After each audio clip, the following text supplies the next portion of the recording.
Good morning students. Welcome back to the online classes by Jeevan Ratan Modern School, class 7, subject science, chapter number 14. Today we will continue chapter number 14. हम लोग chapter number 14 continue करेंगे. So take out page number 250. अभी हम लोग last class में हमने क्या देखा था, इलेक्ट्रिक सर्किट्स के क्या क्या सिंबल्स होते हैं, क्या क्या कुछ डेफिनेशंस होती है, वो हमने देखी थी. अभी हम नेक्स्ट टॉपिक स्टार्ट करते हैं, heating effects of electric current. Electric current के क्या हीटिंग इफेक्ट्स होते हैं उसके बारे में हम इस चैप्टर के अंदर पढ़ेंगे. तो heating effects of electric current क्या है कि जो भी इलेक्ट्रिक करंट से चीज चलती है, अगर वो गर्म हो जाती है, उसमें से गर्म चीज हमें मिलती है, हम फील करते हैं गर्म चीज, उसको heating effect of electric current बोलते. ये नॉर्मल वे में एक छोटा सा एग्जांपल के फॉर्म में मैंने आपको बताया, बट हम अकॉर्डिंग टू साइंस इसको थोड़ा सा देखते हैं. Heating effect of electric current क्या है? When electric current flow through a resistor, अगर वो इलेक्ट्रिक करंट किसी रजिस्टर मींस कोई कॉपर के वायर, किसी वायर के थ्रू अगर जाता है electric current, a heating coil of nichrome wire, जो नाइक्रोम का वायर होता है उसके अंदर जाता है, इट गेट्स हीटिंग अप, और वो क्या हो जाता है, गर्म होने लग जाता है वायर. उसी को हम heating effects of electric current बोलते हैं.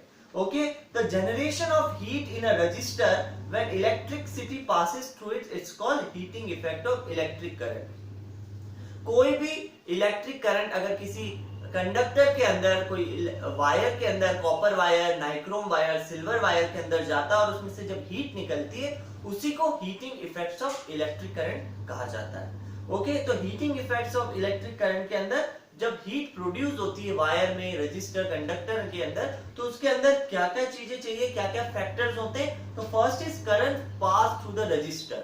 रजिस्टर मींस वायर हो गया, नाइक्रोम का वायर हो गया, तांबे का तार हो गया, कॉपर वायर हो गया, वो होना जरूरी है जिसके अंदर हम करंट को पास कर सकते हैं. पहला ये. सेकंड क्या है?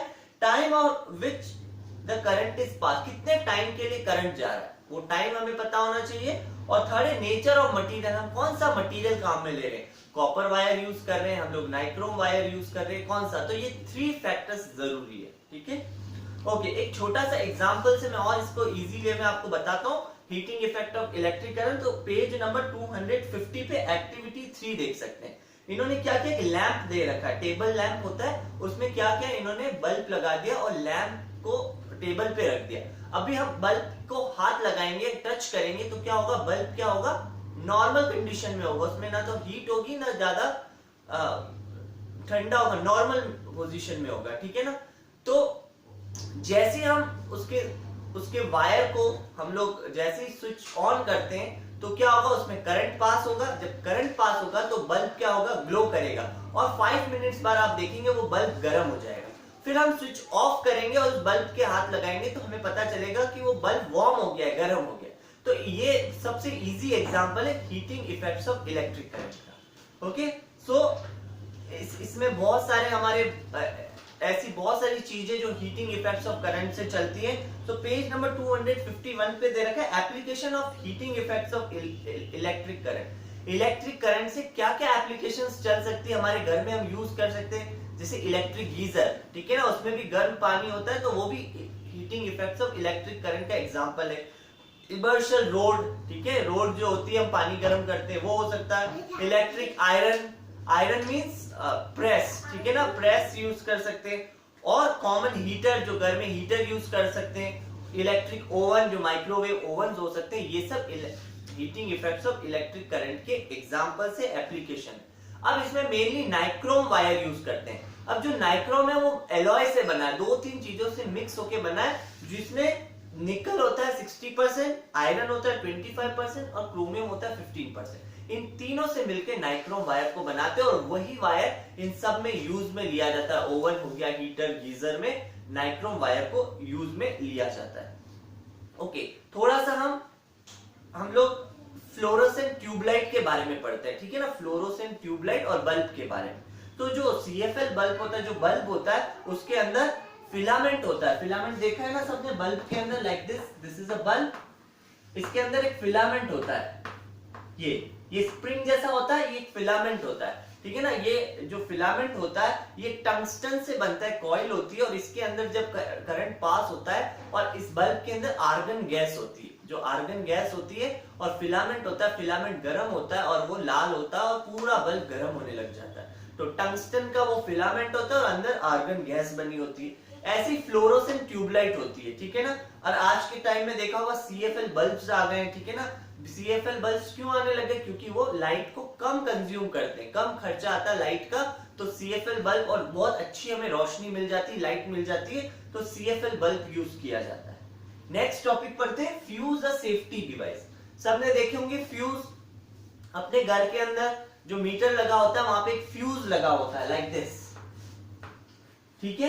ये जो फ्यूज होता है ये क्या करता है, कई बार हम बहुत सारी चीजें हमारे घर में चालू कर देते हैं, जैसे हीटर हमने ऑन कर दिया, उसके साथ में हमने मिक्सर चला रहे हैं, साथ साथ में पानी की मोटर चल रही है, तो क्या होता है हमारे इलेक्ट्रिक करंट के ऊपर बहुत ज्यादा लोड हो जाता है, बहुत ओवरलोडेड हो जाता है। तो ये जो फ्यूज होता है क्या करता है, एक सेफ्टी डिवाइस का काम करता है, ठीक है ना। तो जब ओवरलोड हो जाता है, बहुत सारी हम चीजें चलाते हैं, इलेक्ट्रिक एप्लीकेशन, इलेक्ट्रिक जो डिवाइस है बहुत सारे अगर चलाते हैं, ओवरलोड हो जाता है, तो फ्यूज पे एक वायर होता है लाइक दिस, एक वायर होता है, वो इस तरीके से बंधा हुआ होता है, इस तरीके से होता है, वायर होता है, वो ऐसे होता है, वायर लगा हुआ होता है। तो जब ओवरलोड हो जाती है चीजें तो क्या होता है, ये वायर गर्म हो जाता है और यहाँ से ब्रेक हो जाता है, टूट जाता है ये वायर, तो ये फ्यूज हो जाता है, ठीक है ना। तो फ्यूज को वापस से हमें वायर से पूरा उसको टाई करना पड़ता है, बांधना पड़ता है, और फिर वापस जब हम बांध के लगाएंगे तब हमारे वापस से लाइट आएगी और पावर आएगा, इलेक्ट्रिसिटी आ जाएगी और हम आराम से वापस से चीजों को यूज में कर सकते हैं। तो ओवरलोड से बचाने के लिए हमें फ्यूज का यूज किया जाता है। मगर आज के टाइम में क्या हो गया, फ्यूज की जगह हम लोग एमसीबी काम में लेते हैं। एमसीबी का फुल फॉर्म है मिनिएचर सर्किट ब्रेकर, ठीक है ना। एमसीबीज होती है, आपने देखा होगा आपके घर में भी एमसीबीज लगी होगी लाइक दिस, ऐसे छोटे छोटे स्विच लगे होते हैं, ठीक है ना। नीचे ऑन, ऐसे ऑफ लिखा हुआ होता है यहाँ पे लाइक दिस, ठीक है ना।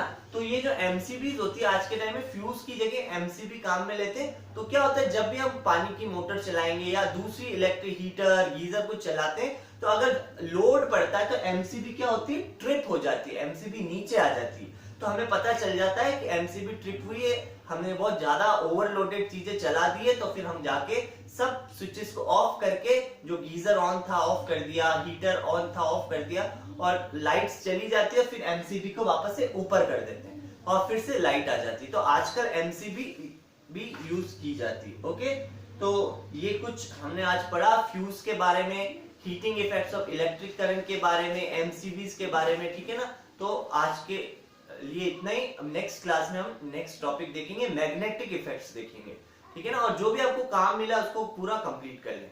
Okay students, so thank you everybody.